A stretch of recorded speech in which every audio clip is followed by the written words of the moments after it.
You're listening to the Greeks Gridiron, live with Ethan Haristodoulou. Welcome back, everyone, to more of the Greeks Gridiron. I'm Ethan Haristodoulou, and today, on May 9th, 2022, we are giving a draft grade to the Miami Dolphins. So, my Dolphins fans, make sure you comment down below. How are you feeling about this year's draft class? What would you give them a grade as? And make sure to like and subscribe so you don't miss out on all the draft grades I'll be doing the next few weeks as we roll through post-draft and into a pretty quiet time of news when it comes to the NFL. There's not really a ton going on here. We do have schedule release this week as games start to kind of leak out. But other than that, not really a ton for us to talk about, so to speak. So, let's get into the Dolphins draft grade, shall we? We'll start with day 3, then we'll talk day through. And while you didn't have a pick in day 1, we are going to give a grade for day 1 because you didn't make a selection, but you did something with those selections, and I'm a big fan of it. And we'll talk about it when we get there. So, with day 3, starting with round 7, pick number 26, the last pick of the draft, when we're looking at Skyler Thompson, the quarterback out of Kansas State, this one was a head scratcher for me, and I actually labeled the pick a D. I understand that there is some like cloud of doubt surrounding Tua Tagovailoa, and I don't know if this pick has anything to do with that. I don't think it's a great pick per se. Skyler Thompson, he's going to be 25 years old as a rookie, so it's not like you're drafting, like he's older than Tua. So I don't really I don't understand the thought process behind that really, or maybe he's younger than Tua. I don't know. How old is Tua? I don't know what Tua is actually, or how old Tua is, but regardless, he's a 25-year-old rookie, and I just feel like this selection could have been used better in terms of like getting depth at a position of need, like maybe, getting an offensive lineman or I don't know, a cornerback or something like that, positions of need that not necessarily dire need, but good depth for those positions. It makes me scratch my head why they selected Skyler Thompson here. So, and it's not like he really lit it up or anything like that in his career in college as well. Just a bit of a head scratcher. Not a fan of the pick. Like I said, I labeled it a D. Going into pick number 3 or number 224 in the draft, Cameron Goode, the outside linebacker from California. This guy, I like this selection. I did give it a C+ because linebacker is not really a super big position of need that this team had. I think that there were just more pressing needs. Maybe you could argue depth at linebacker was necessary, but I just think, again, this is one of those things where I would have liked the Dolphins address more depth with the O-line or in the secondary, things like that. There has been drama with Xavier Howard the last few years, and while they did kind of give him more guaranteed money, did it really solve all the problems? I don't really know, but I will say this, Cameron Goode, very disruptive, 8.5 tackles for loss last season, 7.5 sacks. He also had 4 pass breakups, so he has great hustle, no real quit in his game. He has been knocked for being smaller for a 3-4 outside linebacker, but he's 6'3", 240 pounds, so is that really that much smaller for an outside linebacker in a 3-4 defense? I don't really know.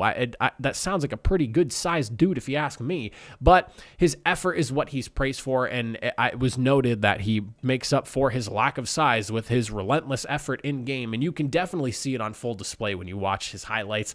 The guy is constantly going after the football. He has really good pursuit as well, so I like him as a player. Do I like him in terms of team need? Not necessarily. I gave him a C+. You could maybe argue even somewhere in like B- B range, but I knocked it a little bit lower just because, like I said, I would have liked them getting depth at more position of need. Then when you go into the round 4 pick number 20 selection here at number 125 in the draft, Eric Azukama out of Texas Tech. Gave this one a B-. I like this guy. And I like him mainly for the body control that he has during and after the catch. He's a guy that can go up and fight for a ball, high point it, come down with the catch, and then keep his balance and stay on his feet and continue to move with the ball afterwards. Or if he's wide open, catches the ball, he looks tough to bring down. There are some tacklers that just bounce right off of him, or he just fights his way through a tackle just relentlessly, nonstop. I like what he can do after the catch, and I like his physicality in his game. And this is a good depth piece for that wide receiver group. So like I said, B- here. I like it. My overall grade for day 3, though, I do give them a C. Like I said, they could have done better with the 2 7th-round picks. And while you're not living and dying by 7th-round selections, you are bringing in your depth guys and potentially special teamers. And maybe that's something that's in mind for Cameron Good. But why the hell did you bring in Skyler Thompson? I don't really know. I think that if you're bringing in a 25-year-old rookie, you might as well just bring in a 2-year, 3-year veteran who's been in the league for a little bit if he's playing backup to Tua. I don't know. It just doesn't really make sense to me. Going into day number 2, this is where things start to get a little bit more fun. We have in round 3, pick number 38. It was the 102nd pick in the draft, You guys drafted a linebacker, Channing Tindall, out of Georgia, and I've got to say, this was a really good selection here.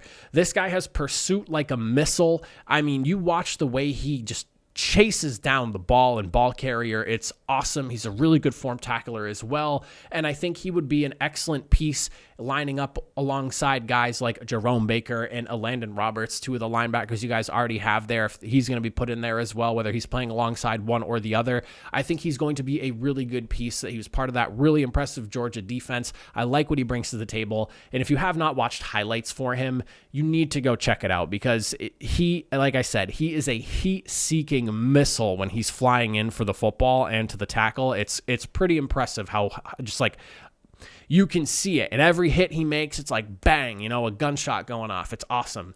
Really aggressive player, really aggressive tackler. I like what he brings to the table. I gave this pick a B-. And then you also had a 2nd-round selection that was not used in the draft, and it went towards Tyreek Hill. And I graded that selection a B+. And this will help me kind of segue into day 1, and I'll explain why they got a B+ for the selection in round 2. The day 2 grade overall being they got a B- and a B+ for rounds 2 and 3, then I will settle in right in the middle at a B. Now, going into day 1, your 1st-round selection, also in that trade package for wide receiver Tyreek Hill. I graded it an A for the 1st round, and I gave it a B+ in the 2nd round. The reason I have it as a B+ in one round and an A in the second or in another round is because of the fact that while I love the idea of bringing Tyreek Hill into Miami, I think it is really going to help out Tua. And if Tua's not the long-term answer, whoever they bring in after Tua. You signed him to a massive contract extension as well, one that the Kansas City Chiefs were not willing to give him, hence the reason for the trade. It begs me the question, though, why did you end up giving a round 1 and a round 2 pick?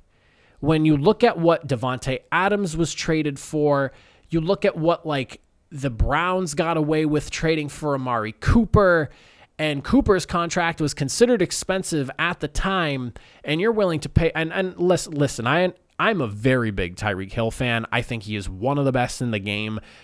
The fact that some people try to label him as just a speed guy, but he can't actually run routes or he's not a great catcher is ludicrous. I think that Tyreek Hill arguably is a top 5 wide receiver when he's at his peak. Now, again, I gave it an A for the 1st-round selection because that makes sense. But why did you have to give away a 2nd-round pick when one you knew, unless it really boiled down to the Jets driving up the price, then I guess that makes sense to me. But again, at the end of the day, you see what Davante Adams went for. Amari Cooper is an excellent wide receiver. Yeah, he had a bit of a down year, but his down year is considered very good compared to a lot of other wide receivers in the league. And I think he's really going to benefit from having Watson whenever he comes back from his suspension that I'm assuming he's going to get. I think that Cooper is going to have a probably really big year as well. It's just little bit of a head scratcher. They had to give up a 1st and 2nd round selection. I think that they could have gotten away with giving less, but again, it probably boils down to what the Jets were also pushing for because the Jets were apparently hot on Tyreek Hill as well. It's a lot of compensation, but you still got a really good player. So again, B+, I feel like I'm talking this whole thing down, but at the end of the day, I gave him a B+ in the 2nd round for his trade, and I gave them an A in the 1st round because essentially you used your 1st round pick on a proven wide receiver talent in Tyreek Hill. You can't really go wrong with that. You're not guessing as to what you're getting. You know what you're getting. So for day 1, you do get slapped with an A for your selection. I think that was a great move by the Dolphins on their part. As for my overall for the entire draft here, This is definitely a shorter of the video of the handful of draft grades I've done so far because he didn't really have a ton going on in terms of the draft. He only had 4 selections.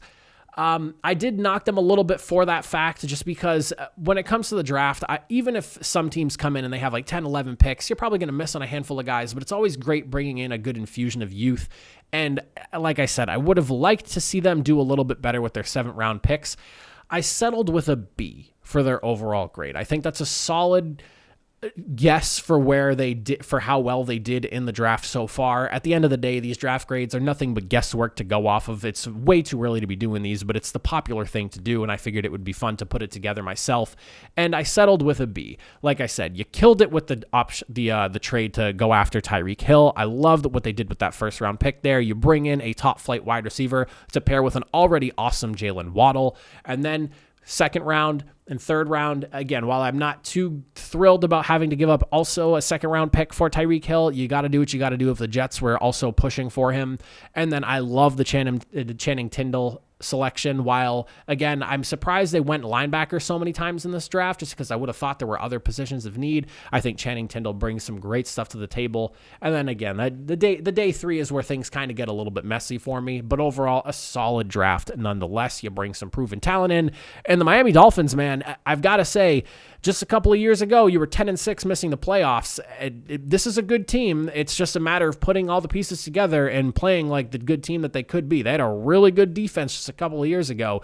Let's get back to it. And I think that was kind of the idea here with this draft class, considering they went after those couple of linebackers there. But let me know what you think, Dolphins fans. I appreciate y'all for watching. I'll catch you all in the next video. Have a good one.